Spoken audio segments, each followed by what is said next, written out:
The night I caught my boyfriend cheating was the night I met my favorite co-conspirator. He was shirtless.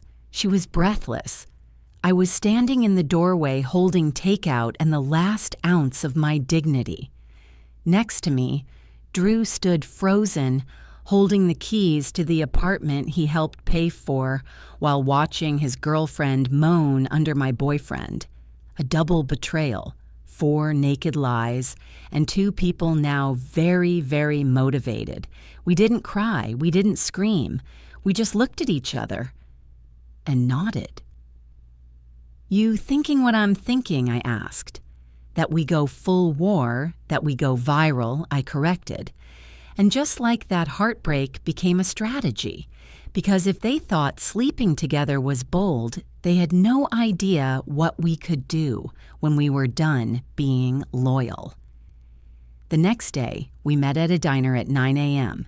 No tears, no dramatic music, just 2 iced coffees and a shared Google Doc titled Operation Public Humiliation.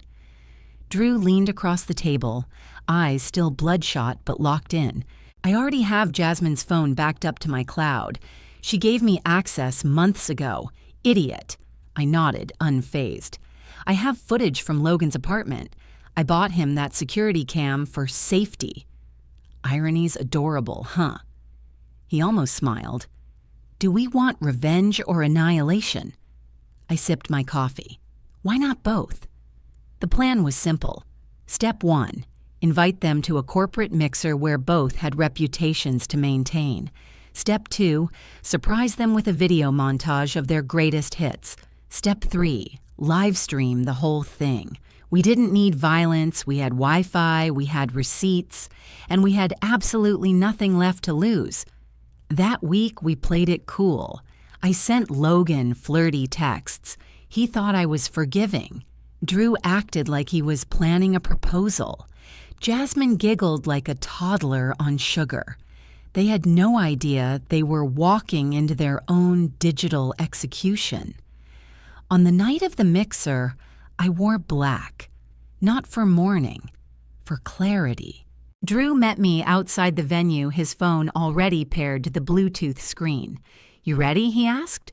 I adjusted my lipstick, born for it. We waited until their 3rd glass of champagne, until the crowd was warmed up, until the HR lady finished her bland speech about team synergy. And then Drew tapped play.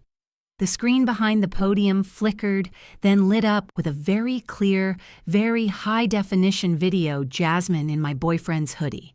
Logan saying my name in the middle of moaning hers, time-stamped, geotagged, irrefutable. The room gasped. Jasmine dropped her flute. Logan choked on his cube of cheese.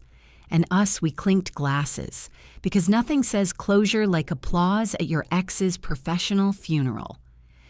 By 7 a.m. the next morning, the video had 2.3 million views. Cheater reveal Karma Mixer Logan, and Jasmine exposed corporate TikTok had a meltdown. A Twitter thread titled, "The Most Savage Breakup PowerPoint You'll Ever See," was trending in 5 states. Someone even auto-tuned Logan's moaning into a remix. I saved it for emergencies. Logan called 23 times, texted 44. "We need to talk. You humiliated me. You ruined my life." I replied once. "No, you ruined your life." I just held up a mirror, then blocked him. Jasmine, meanwhile, made a TikTok crying under fairy lights. I was manipulated too. We were in love. Mistakes were made. This is bullying. The comments ate her alive. "Girl, you moaned his girlfriend's name. That's not love, it's bad improv. How's the PR career going now, sweetheart? Blink twice if you're still lying." Drew. He was thriving. Recruiters started DMing him. Turns out exposing corporate-level liars makes you a hot commodity in marketing. He texted me a selfie holding a $15,000 job offer letter with the caption, "Turns out revenge pays." Literally. I replied, "Drinks on you." I got emails. Lots. Women asking for help. sharing their own betrayal stories. One even wrote, "You made me feel brave again." That one I framed. I wasn't interested in being an influencer, but I wasn't done either. So I started a blog, Public Service Retaliation, tagline, because private pain deserves public payback. The first post, How to Ruin a Cheater Without Catching a Charge. It went viral in 6 hours.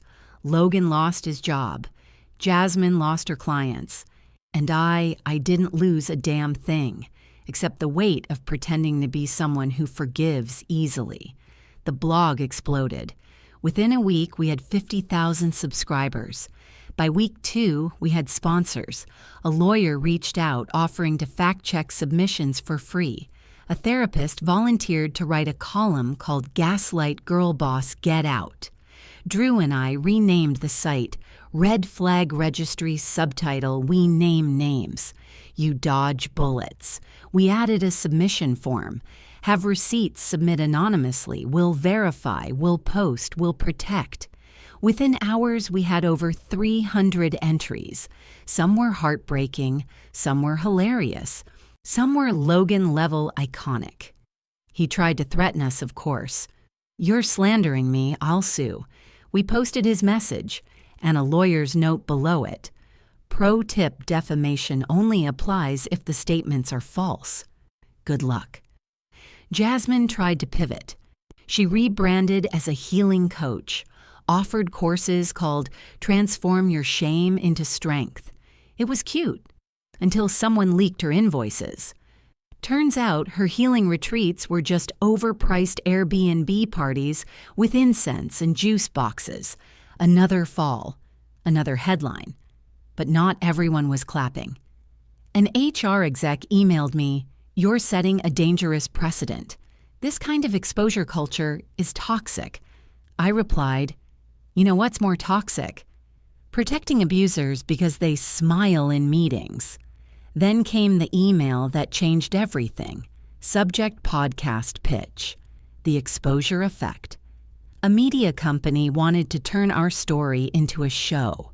Weekly episodes, guest submissions, national platform. They didn't want us to apologize. They wanted us to escalate. Drew texted, "Are we really doing this?" I typed back. "We didn't start the fire. We're just handing out torches." He showed up at my office, not yelling, not threatening, just there. Gray hoodie, denim jacket. Same eyes as Logan, but none of the arrogance. "Are you Sierra Lane?" I nodded. He didn't smile. "I'm Ethan, Logan's brother." I braced myself. Another family apologist. Another "he's not a bad guy" speech. Instead, Ethan reached into his pocket and pulled out a USB. "He's not going to stop," he said. "You need to see this." I hesitated. "Why are you helping me?" Ethan didn't blink.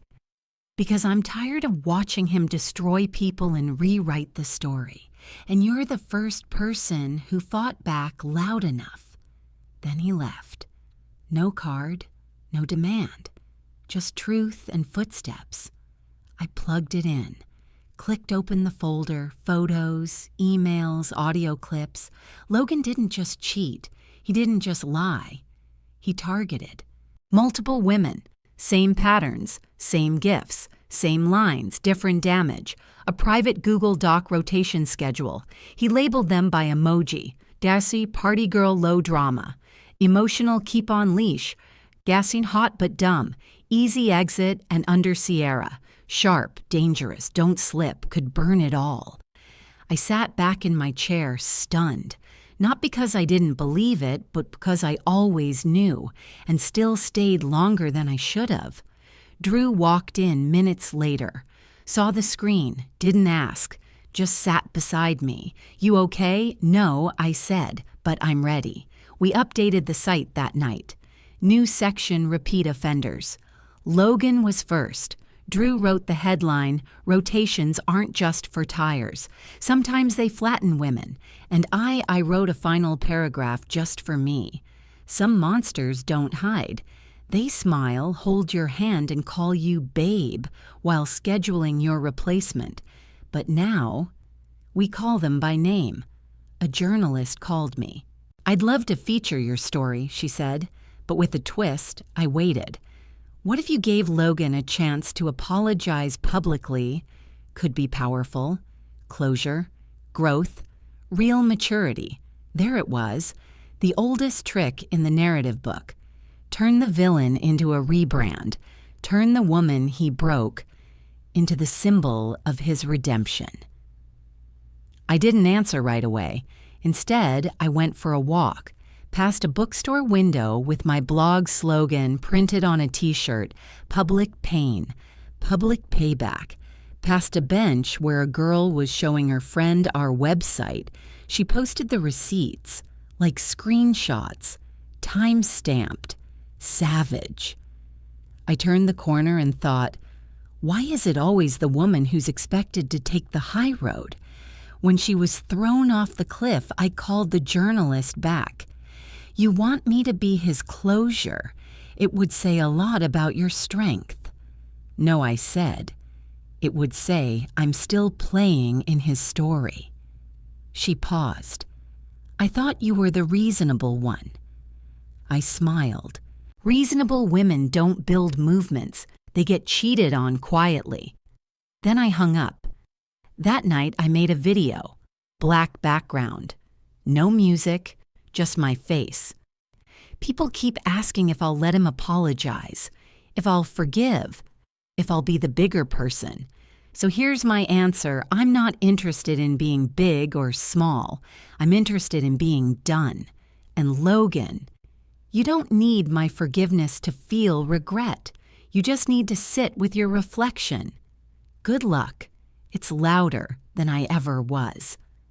The next morning, the video hit 10 million views. Someone commented, "We need less forgiveness porn and more finish the job energy." I pinned it. I turned off my phone. No notifications, no stats, no curated rage, just silence and the sound of a microwave burrito spinning in a circle like it hadn't watched me ruin 3 people's lives in public. I was on self-imposed exile for 24 hours. No blog, no Drew, no new DMs titled, "Can you help me expose my ex too?" Just me. And laundry I'd ignored for 6 weeks. Halfway through folding a hoodie, I forgot I owned the doorbell rang. I ignored it. It rang again. Then a knock, soft, steady, familiar. I opened the door. Jasmine. She didn't look like a villain. No lashes, no filter. Just a ponytail, cracked lips, and a manila envelope in her hands. "I'm not here to fix anything," she said. "Good," I replied. "I'm not handing out grace today." She gave a half smile. Figured. "This isn't for grace. It's for facts." She handed me the envelope. "I found this in Logan's old inbox. Thought you'd want it. Or burn it. Either works." Then she left. No apology, no tears, just a back walking away for once without performance. I sat down, tore it open. Inside emails. Not between Logan and his girls. Between Logan and a recruiter. Planning to move out of state. A date booked 4 days before I caught him cheating. The kicker. "Don't worry. I'm wrapping things up with Sierra. She's smart but predictable. Once I drop the engagement bomb, she'll be too heartbroken to push back." I laughed. Out loud. Alone. The kind that tastes like salt and steel. He had planned to leave me shattered. Instead, I turned him into a cautionary tale with merch. I folded the email, filed it under trash. I already overcame. Then poured myself wine. Red. Room temp. No guilt. Because peace isn't something you find. It's something you defend. And today I defended it by not answering the door with a flamethrower. Progress. We met at the same diner, same booth, same laminated menu. Only this time no laptop, no revenge board. Just Drew, a coffee, and 2 people with no one left to destroy. "I'm not sure what to do now," he said. I stirred my creamer. "You mean without an enemy?" He nodded. "I mean, We built a war room, a podcast, a following. Now it's just quiet. Is that normal? I smiled. It's rare. That's why it feels weird. We talked for hours about everything but them. No Logan, no Jasmine, no scandal. Just books we weren't reading, recipes we were bad at, and the weirdly comforting smell of old vinyl booths. Then Drew asked the thing we'd both danced around for months. Did you ever think we'd end up here? Not broken, just rebuilt. I looked at him. Honestly, no. I thought I'd either turn bitter or disappear. He nodded. Same.